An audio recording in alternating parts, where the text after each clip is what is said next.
Donc, unité 1, leçon 1, les expressions algébriques équivalentes. Donc aujourd'hui, on va voir les expressions algébriques équivalentes. De quoi s'agit-il? Alors, regardons une expression. Regardons un exemple. Disons par exemple, j'ai deux expressions. J'ai par exemple l'expression f de x, une fonction, ou bien y, c'est ça, c'est un mélange. Par exemple, il est égal à 2, x moins 1 à la 2, plus 3x moins 2. Et j'ai une autre expression, une autre fonction, g de x égale à 2x à la 2 moins x. Alors, la question qui se pose, est-ce que ces deux expressions sont équivalentes? Est-ce qu'ils donnent la même valeur? Eh bien, la première méthode qu'on va faire, c'est la méthode de table de valeurs. Ça veut dire quoi? On va choisir quelques valeurs et on va regarder est-ce qu'ils vont donner la même chose pour les valeurs. Donc, c'est la première méthode, table de valeurs. Table de valeurs. Alors, la table de valeurs, qu'est-ce que je vais faire? Tout simplement, je vais prendre des valeurs que je veux moi. Donc, je vais faire une table de valeurs, comme ça. Je vais prendre des x, comme je veux, comme ça. Là, je vais faire le calcul pour le f, et là, je vais faire le calcul pour le g, comme ça. Ça, tu pourrais l'appeler aussi parfois, on pourrait faire y1, ça c'est y1, et ça c'est y2. Ok? Même chose.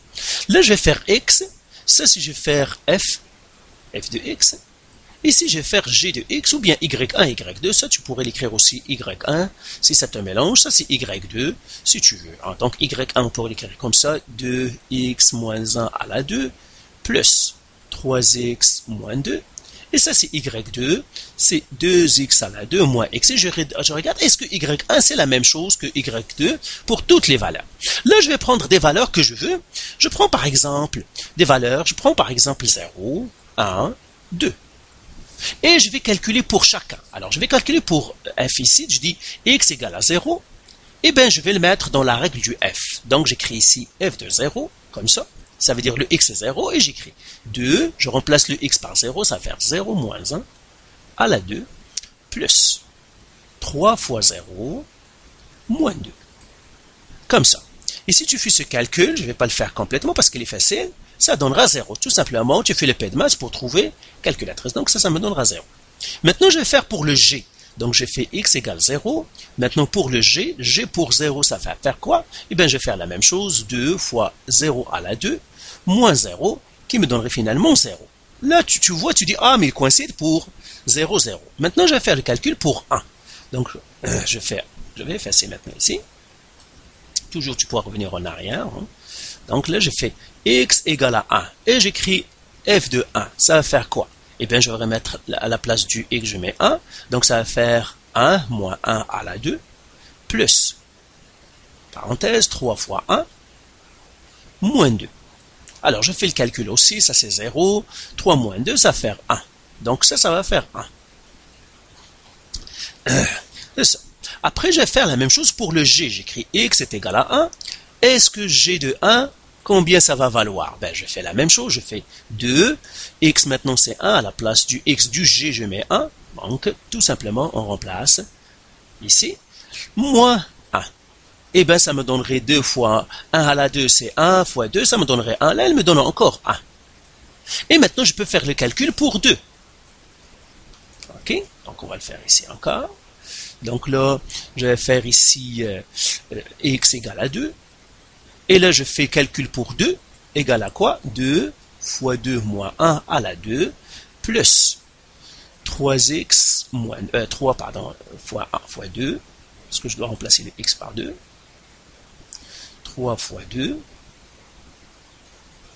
moins 2. C'est ça. Et si j'ai fait le calcul celui-là, 2 moins 1, c'est 1 à la 2, c'est 2. 1 à la 2, c'est 1 fois 2, c'est 2. Plus 3 fois 2, ça c'est 6. Moins 2, ça me donnerait 4. Donc 2 plus 4, c'est 6. Donc ça me donnerait 6. Maintenant, je peux faire pour l'autre, je fais x est égal à 2. Et je fais la même chose. 2 fois 2 à la 2, moins 2. Donc ça c'est g de x, pardon. Et je fais le calcul, ça me donnerait lui aussi, ça me donnerait 6. Donc ça c'est 6. Et là, je pourrais déjà conclure que dire, ah, Ben, pour 3 valeurs, ça donne la même chose.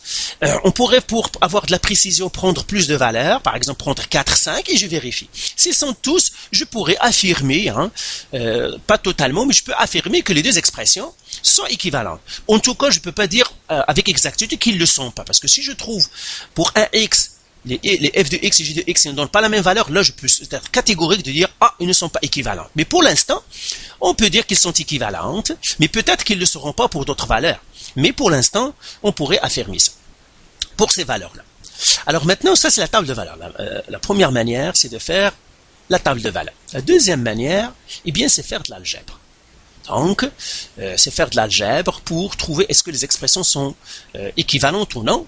Eh bien, ça, je vais te laisser les faire parce que ça, c'est facile. Tout simplement, f de x, tu fais l'algèbre.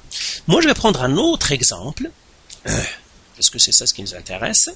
Donc, je prends un autre exemple, exemple 2. Exemple 2. Et là, on va prendre x à la 2. Donc, ça, c'est f de x. Égale x à la 2 moins 2x moins 8 sur x à la 2 moins x moins 12 et puis g de x elle est égale à x plus 2 sur x plus 3. Et bien qu'est-ce qu'on va faire? On va faire la méthode algébrique. Donc ça c'est méthode algébrique. C'est-à-dire avec de l'algèbre, mais je prends celle-là parce qu'elle est un peu plus compliquée, méthode algébrique. Alors, ceux-là, on les appelle des fractions rationnelles, ou bien des fractions algébriques. Pourquoi? Parce qu'ils ont la forme d'une fraction. Par exemple, si je prends celle-là, x à la 2, moins 2x, moins 8, sur x à la 2, moins x, moins 12, ben je vois c'est la forme d'une fraction, parce qu'une fraction c'est un numérateur et un dénumérateur. Mais puisqu'il y a des x en bas, on l'appelle fraction algébrique. Donc ça c'est une fraction algébrique. Fraction algébrique. Alors, comment on simplifie une fraction algébrique? Et c'est là où c'est quelque chose de nouveau pour vous. Donc, on va partir doucement pour réduire cette expression algébrique. Alors, premièrement, on doit factoriser chacun. Donc, ça, c'est le numérateur. Ça, c'est le dénominateur. Je vais les numéroter. On doit les factoriser avec R et S. Donc, le premier ici, donc, première étape, pour simplifier, étape 1, trouver la factorisation, ou bien factoriser, je vais faire ça simplement simplifier, factoriser les expressions, factoriser les numérateurs et dénominateurs, factoriser les numérateurs et les dénominateurs.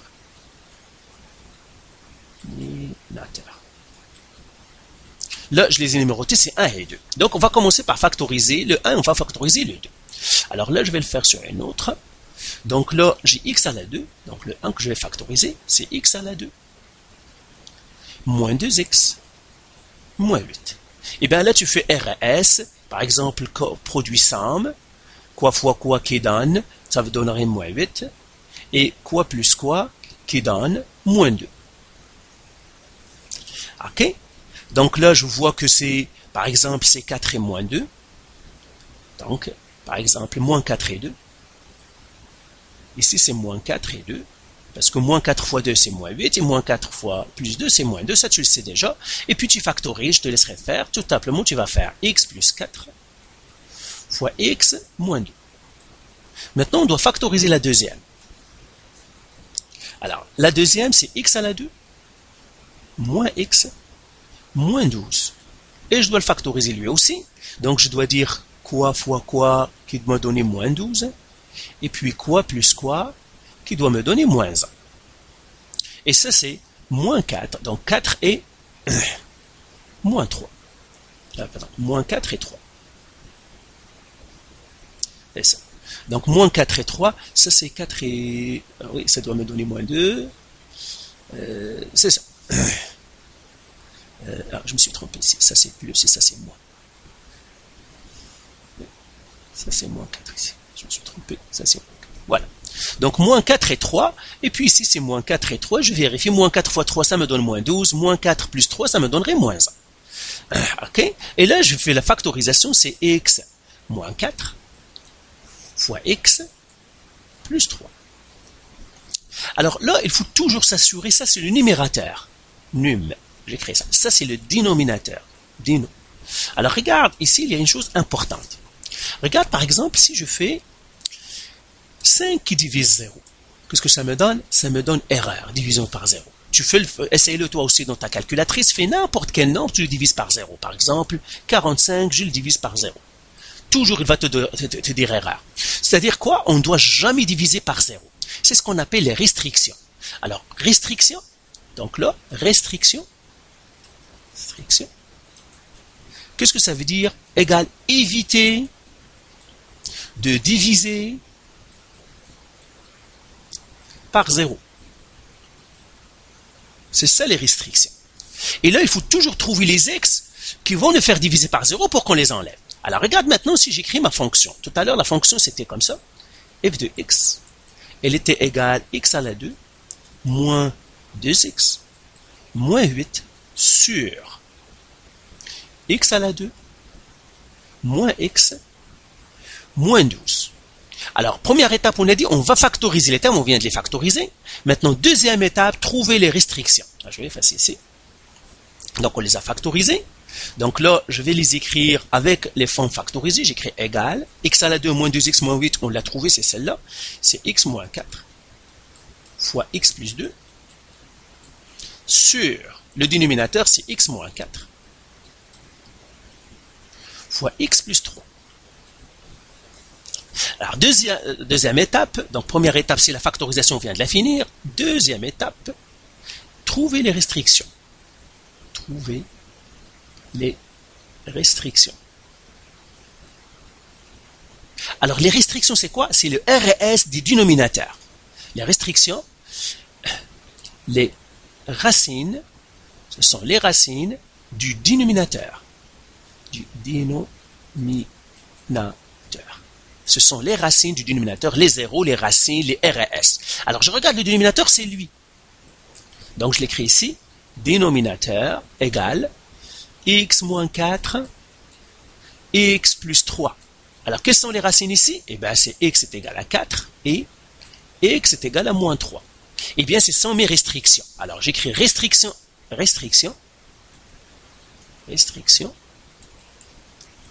x pas égal à 4 et x pas égal à moins 3. C'est ça mes restrictions. Ça veut dire j'interdis à x de devenir 4 et j'interdis à x de devenir moins 3. Tout simplement pourquoi? Parce que si x par exemple est égal à 4, eh bien je vais avoir 4 moins 4, 0. Et j'aurai 0 au dénominateur. Donc je vais avoir quelque chose en haut et 0 en bas. On a dit on ne doit jamais diviser par 0 parce que je peux avoir ce que je veux ici. Diviser par 0, c'est interdit. Donc du moment que le dénominateur est 0, eh bien je serai dans l'interdit. Donc je dois empêcher que x soit égal à 4 ou bien x égale à moins 3 pour que je n'ai jamais le dénominateur égal 0. Parce qu'on a vu tout à l'heure, je peux prendre n'importe quel nombre, je le divise par 0, ça me donne erreur, c'est impossible, on doit éviter ça. Voilà, donc j'ai fait la restriction. Troisième étape, une fois que j'ai factorisé, j'ai fait les restrictions, simplification. Je dois simplifier. Simplification. Alors la simplification c'est quoi? Eh bien j'écris maintenant ma fonction f de x avec la factorisation x moins 4 fois x plus 2 sur x moins 4 fois x plus 3. Et là, je regarde ceux qui sont pareils, les parenthèses. J'ai x moins 4 en haut, j'ai x moins 4 en bas, je les barre. J'ai x plus 2 en haut, mais je n'ai pas de x plus 2 en bas. J'ai x plus 3 en bas, mais j'en ai pas, donc ça va rester comme ça. Donc ça va rester f de x est égal à x plus 2 sur x plus 3. Et si je reviens maintenant à g de x c'était c'est quoi? X plus 2 sur x plus 3. C'est la même chose que ce que je viens de trouver, x plus 2 sur x plus 3. Donc ça, j'ai dit f de x, elle est égale à g de x, et j'ai dit f et g sont équivalents. Donc là, g de x, celle-là, donc je vais l'écrire ici, f de x, elle est égale à g de x, mais j'ai fait ici la méthode algébrique. Donc là, voilà la méthode algébrique. Pour simplifier les fractions rationnelles, eh bien c'est comme ça comment on les fait. Alors je vais les résumer ici. Donc je vais effacer ça et je vais les écrire étape 1, étape 2, étape 3. Alors étape 1, toujours si tu as une fraction rationnelle, si tu n'as pas de fraction rationnelle, tu fais l'algèbre normale, comme pour le premier exercice. Sinon, première étape, si j'ai une fraction rationnelle, première étape. Donc ici c'est première étape, factoriser le numérateur et le dénominateur.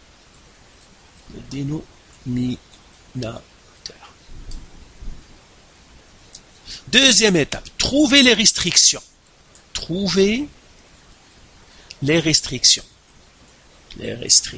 Alors, les restrictions, c'est quoi? Ce sont les racines du dénominateur. Racines du dénominateur. Il pourrait avoir plusieurs, dénominateur. 1, 2, 1, plusieurs. Les racines du dénominateur.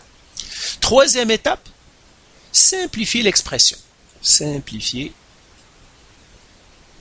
l'expression. Algébrique.